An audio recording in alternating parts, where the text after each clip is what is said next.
There is no way in this world that when we talk about refugee or asylum, that we should not go back to the roots of this asylum seeker, how this thing started from the onset.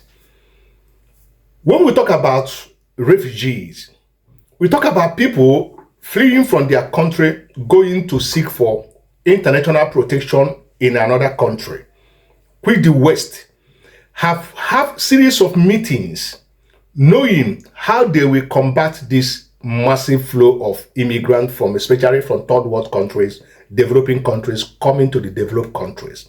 But when we look at the history of how this thing, how the exodus of mass people begin to move away from Africa, from Asia, from other third world countries coming to the West, we cannot stop blaming the West for causing those mass exodus of people. One, it started with war. It started with the conflict and the unresolved grievances that is within the locality of a country, a particular country, or a particular region that make the war to break out in that region.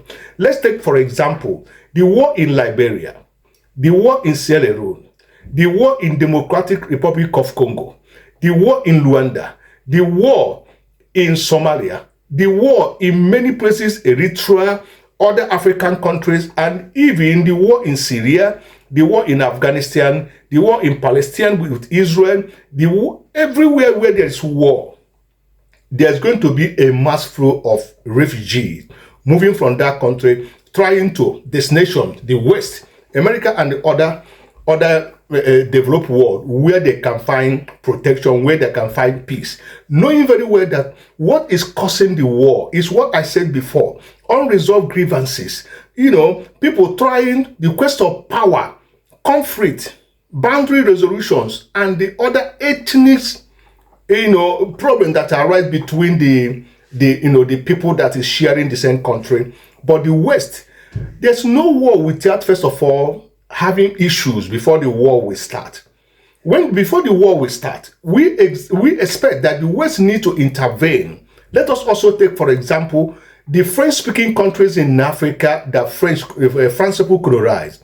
When there's a problem there, they're supposed to intervene in that problem to resolve it internally, resolve it, with, roundtable conference, with dialogue. So the two parties or the parties involved will come together to resolve their common issue than to allow the problem to escalate that will make the war to come. Because once the war started, that country can never know peace again. And when you look at it in this way, you find out that these countries are not manufacturing ammunition, they are not manufacturing bombs, they are not manufacturing guns and the other weapons that are used to fight the war.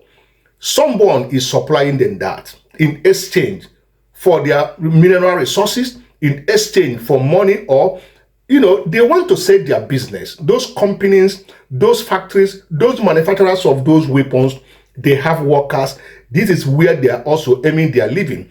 So who will they sell those ammunitions to if there is no war? But it is you who is expecting or accepting those things, starting that war to destroy your own people. When you look at it very well, you see, it is your own people that you are destroying. You are not destroying any other person, but your people, your citizen is who is at the receiving end of the whole thing. So issue of refugee can never stop except this important issue is being tackled.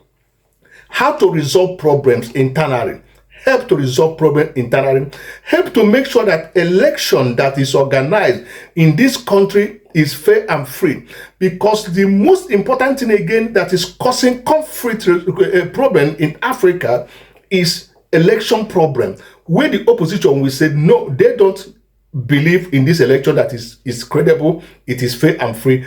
They will go back to regroup from trying to protest on the street. Rebels will spring up saying no, they don't agree. Or some people is agitating for self-independence. They wanted to be free from that country, to be on their own. These are the things that every year the whole world will gather in the United Nations General Assembly in Washington or New York, I don't know, where they always hold meeting every year. What is the main thing that they are discussing in that meetings. These are the things that they need to look into, because once there's any little problem in any country, everybody wanted to move out from that country to search for greener pasture. Even those who are not fighting war in their country, we claim the other country where there is war, and then we tell you that is where they come from, and that is where they're free to come to your country. So you see that they have a lot of things. West have a lot of things to do. It is not the issue of trying to deport them back to their country. It will not solve the problem if they did not, first of all, go to the cause, the root cause of the problem, to uproot that problem. If that problem is not uprooted, there is no way asylum and this mass exodus of people moving from outside their country coming to the West will be a thing of over. They need to look into this, into the situation, tackle the situation, solve the problem, make sure that government in power is the government that is elected by the people, for the people, and by the people. That is what is called democracy. When this thing is being inoperative or operational in a country, there are bound to be peace, because any government that is duly elected, democratically elected, it does not dance to the tune of the masses. The assembly have the right to remove the person, and a fresh election will be conducted. But we Africans too, we should also learn from lesson, knowing that war does not pay anybody good. It's a wind that blows no good to anyone. That we should also learn from the West, that we all are coming to know how to manage our country, how to manage our resources, because all this war that you see that is happening, there is something the West are targeting in your country to get, because they cannot just come to your country if there's nothing of the interest to them in your country. Otherwise, they will leave you to massacre yourself. Look at what happened in African countries, as I mentioned before, in Liberia, in Sierra Leone, in Congo, in Democratic Republic of Congo, many countries like that who has been at war. None of them have ever recovered.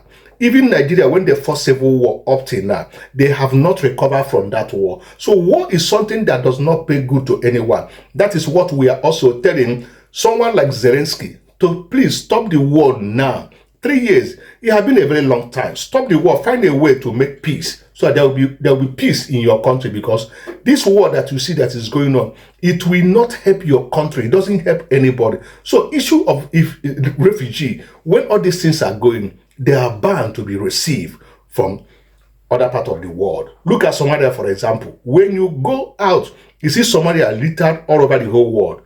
There's nothing we do. Their country is at war. There is famine there. You go to South Sudan, you go to Sudan, everywhere in Africa is either war, is either drought, or one thing or the other. So the West have to put hands together. Instead of supporting them with ammunition to fight themselves, let those money that is coming from those ammunition being brought to able to systemize the country and make peace in that region, so that this issue of refugees and asylum will be a thing of over. Thank you very much.